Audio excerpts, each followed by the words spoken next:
한 여인이 무덤가에서 울고 있습니다. 그 여인의 이름은 막달라 마리아이죠. 그녀는 예전에 7 귀신 들린 여인이었습니다. 예수님께서 7 귀신 들린 그녀를 치료해 주셨고, 정말로 삶에서 고난과 고생과 어려움과 핍박이 있었던 그녀의 삶을 해방시켜 주셨습니다. 그래서 그녀는 치유함을 받고 그냥 끝나버린 것이 아니라 누가복음 8장 2절에서 3절을 보면 예수님을 따르며 예수님께 모든 삶을 드리며 섬기던 여인으로 살아가게 됩니다. 얼마나 예수님께 받은 은혜와 감격이 큰지 예수님이 죽으시고 사흘이 지나서도 예수님을 잊지 못하고 오늘 무덤에 왔습니다. 향유라도 발라서 예수님의 몸에 썩은 냄새가 나지 않게 하기 위해 예수님이 죽으신 지 사흘, 안식일이 지난 첫날에 그녀는 무덤가에 왔습니다. 그런데 이게 웬일입니까? 굳게 닫혀 있어야 할 그 문, 그 돌문이 열려 있는 것입니다. 예수님의 몸이 보관되어 있어야 할 문이 활짝 열려 있었고, 게다가 예수님의 시체는 보이지 않는 것입니다. 너무나도 사랑하였고 너무나도 감사했던 예수님, 그래서 이 십자가라는 죽음의 그 순간까지도 함께했던 막달라 마리아는 큰 슬픔에 잠깁니다. 그리고 울음을 터뜨리게 됩니다. 베드로와 다른 제자들도 빈 무덤을 보고 예수님이 누워 계셨던 자리, 세마포가 놓인 것을 보았으나 여전히 그들도 예수님의 몸이 없어진 것을 보고 놀랄 뿐입니다. 천사를 통해 예수님이 먼저 갈릴리로 가셨다라고 전해 들었지만 그들은 깨닫지 못했습니다. 인자가 사람들의 손에 넘겨져 죽임을 당하고 죽은 지 3일 만에 살아나리라, 이 예수님의 말씀을 기억하지 못했던 것이지요. 현장에 있었던 모두가 놀랄 뿐입니다. 이것이 웬일인가? 두려울 뿐입니다. 예수님은 어디 가셨는가? 사랑하고 존경했던 예수님이 이제 보이지 않는 것 때문입니다. 그런데 한 분이 다가오십니다. 슬픔에 잠겨있던 막달라 마리아에게 한 분이 지금 다가오십니다. 그리고 울고 있는 그녀에게 말을 건넵니다. 오늘 읽지는 않았지만 요한복음 20장 15절에 예수님은 그녀에게 이렇게 말씀하십니다. 여자여, 어찌하여 울며 누구를 찾느냐? 예수님께서 부활하시고 자신의 첫 모습을 드러내신 사람이 막달라 마리아였습니다. 막달라 마리아에게 나타나셔서 슬픔에 잠겨있던 그녀를 위로하시고 난 후에 다른 제자들을 찾아가시며 그들에게 부활을 알리셨습니다. 오늘 읽은 본문은 예수님의 부활 사건을 단계별로 알려주고 있습니다. 이 본문을 통해 오늘 우리에게 주시는 부활과 위로의 말씀은 바로 이것입니다. 바로 첫 번째가 주님은 연약한 우리를 먼저 찾으신다는 것입니다. 따라해 볼까요? 주님은 연약한 우리를 먼저 찾으십니다. 오늘 말씀의 9절과 12절과 14절을 함께 읽어보도록 하겠습니다. 먼저 9절입니다. 시작. 예수께서 안식 후 첫날 이른 아침에 살아나신 후 전에 7 귀신을 쫓아내어 주신 막달라 마리아에게 먼저 보이시니. 12절입니다. 그 후에 그들 중 2 사람이 걸어서 시골로 갈 때에 예수께서 다른 모양으로 그들에게 나타나시니. 14절입니다. 그 후에 11 제자가 음식 먹을 때에 예수께서 그들에게 나타나사 그들의 믿음 없는 것과 마음이 완악한 것을 꾸짖으시니 이는 자기가 살아난 것을 본 자들의 말을 믿지 아니함일러라. 아멘. 예수님은 부활하신 자신의 모습을 나타내 보이셨습니다. 사흘 만에 살아날 것을 몸으로 직접 실천하셨습니다. 십자가라는 처절한 저주의 죽음을 가져다 준 사람들과 자신을 죽이려던 모든 공권력에 대해 보란 듯이 예수님은 부활하셨습니다. 그런데 예수님의 행동이 이상합니다. 이해할 수 없는 행동입니다. 예수님의 부활을 알리기에, 예수님께서 자신이 부활하셨다라는 것을 알리기에 가장 좋은 방법은 무엇일까요? 헤롯에게 찾아가는 것이 아닐까요? 헤롯에게 찾아가고 대제사장과 여러 유대인의 그 권력 있는 자들에게 자신이 부활했음을 나타내는 방법, 그것이 예수님이 부활하신 사건을 알리기에 가장 좋은 방법일 것입니다. 일일이 제자들을 찾아다니며 자신의 부활을 알리는 것보다 권위 있고 권력이 있으며 세상에서 말하는 높은 사람에게 나타나 부활의 사건을 알리면 더 빨리, 더 권위 있게 부활이 증거될 것입니다. 하지만 예수님은 그렇게 하지 아니하셨습니다. 예수님은 권력을 찾아가서 자신의 부활을 알리기 쉬운 그 방법을 택하신 것이 아니라 부활의 사건도 사랑하는 제자들과 그를 따르는 무리를 위해 사용하셨습니다. 극적인 부활 사건조차도 예수님을 자신을 알리는 데 사용하고 복음을 알리는 데 사용한 것이 아니라 십자가라는 죽음으로 절망하고 낭망해 있던 제자들에게 알리고 그들을 위로하는 데 먼저 사용하신 것입니다. 자신을 3번이나 부인한 베드로를 위해서, 자신의 그 모든 십자가 사건을 보고 뿔뿔이 흩어져 버린 제자들을 위해서, 모든 절망을 안고 살아가는 제자들을 위해서 예수님은 부활의 사건조차도 연약한 제자들을 찾아다니는데 사용하신 것입니다. 사랑하는 평강교회 성도님, 부활하신 예수님이 가장 먼저 찾으셨던 제자들은 연약한 막달라 마리아와 제자들인 것처럼 주님은 연약한 우리들을 먼저 찾으십니다. 이 세상에 누구보다 고통당하고 어려움에 직면해 있는 연약한 주의 백성들을 먼저 찾으신다는 것입니다.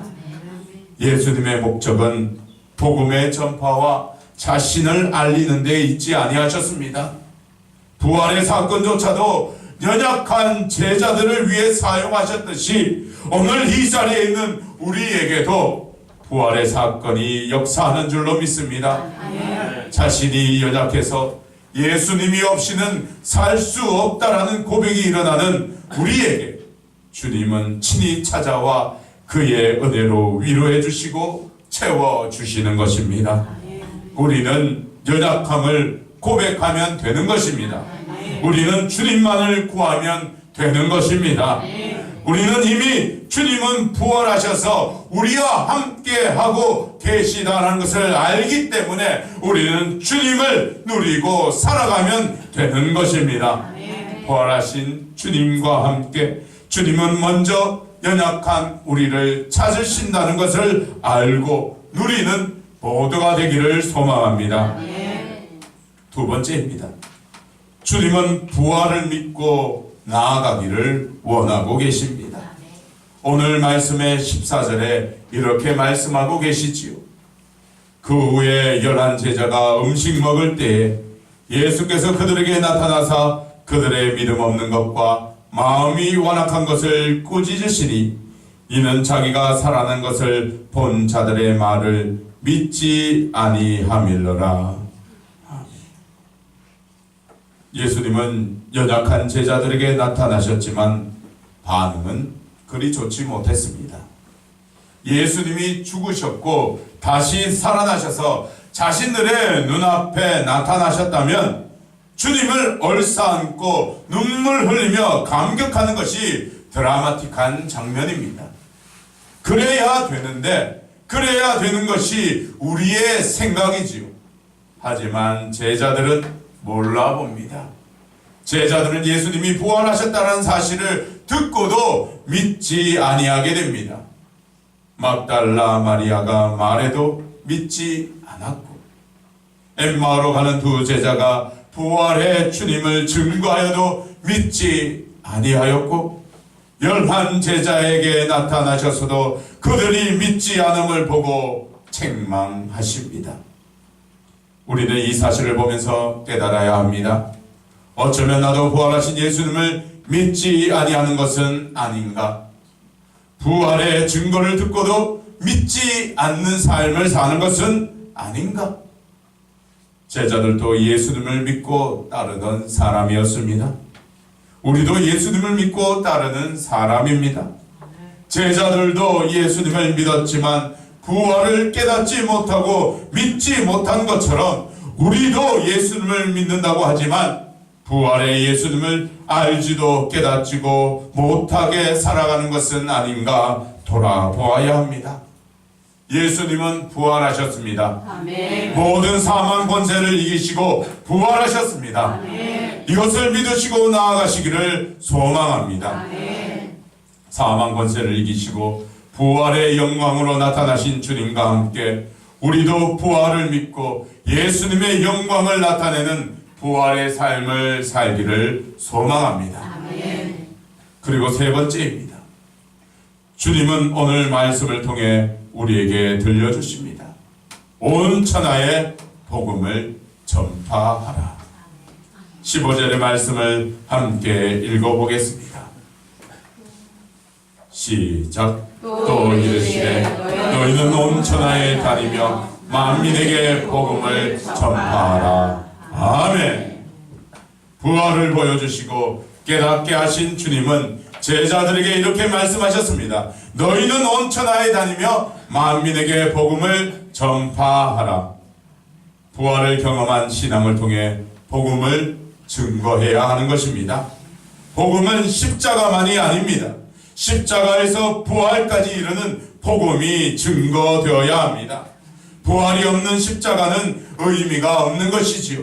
부활의 신앙이 우리에게 새겨지고 부활이 믿어지는 상태에서 우리는 복음이 증거되고 예수 그리스도를 통해 살 길이 열렸음을 알려주어야 하는 것입니다.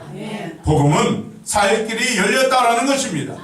예수 그리스도를 통해 십자가의 고난이 우리에게 있어도 부활이라는 복된 사건이 우리 삶의 문을 열어주신 것입니다. 죄로 인한 죽음이라는 판결이 예수 그리스도를 통해 부활과 영생이라는 복된 길이 열린 것입니다. 이것을 증거하는 자가 되어야 합니다. 복음을 전파해야 하는 것이 부활의 신앙인으로 살아가는 모습입니다. 어제 구리시에서 텃밭을 추첨하였는데 그곳에 저의 자녀들과 이경희 집사님과 함께 갔습니다. 많은 구리 시민이 모인 곳에 여러 사람들이 나타나서 인사를 하면서 무언가를 나누어 주는 것입니다.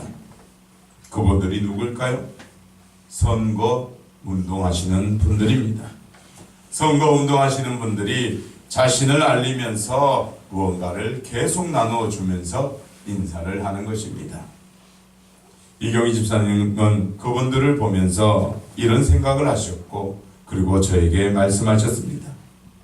우리 그리스도인들도 저렇게 전도해야 한다. 왜 아멘 안 하십니까? 다시 한번. 우리 그리스도인들도 저들과 같이 전도해야 한다. 아멘.